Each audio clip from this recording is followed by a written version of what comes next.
Mahigit 1,000 ang dumalo sa prayer rally na pinangunahan ng Archdiocese of Nueva Segovia sa Vigan City nitong October 19. Panawagan ng mga pari at mga progresibong grupong dumalo, panagutin ang lahat ng sangkot sa korupsyon sa pamahalaan. Ito ang unang pagkilos sa lalawigan mula nang pumutok ang kontrobersiya ng flood control projects nitong Agosto.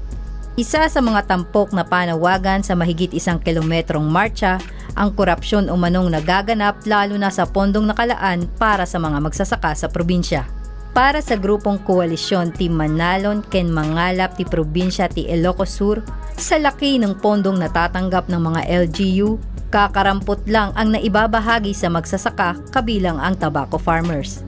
Maanomalya raw kasi ang paggamit ng excise tax mula sa tabako, kaya hindi ito napakikinabangan ng mga magsasaka roon. Malinaw ang tanong, nasaan ang pundo? Ang Ilocos Sur ang nakatanggap ng higit 60% ng kabuuang 17 billion pesos na pondong pansuporta sana sa tobacco farmers mula sa Republic Act 7171 noong 2024. Kaya para sa mga dumalo, mahalagang patuloy na manawagan para sa hustisya, transparency at pananagutan sa nagaganap na korupsyon sa pamahalaan.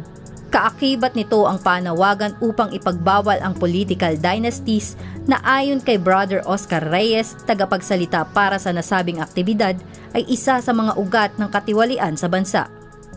May sakit daw mi apo ket kumaiti panakaited iti accountability accountability kadagiti nga pasama kada kumaiti maaramid nga agpaypayso nga proseso nga tapno makita ken maamuan iti amin wanya talaga tin pasama kadagitoy nga proyekto.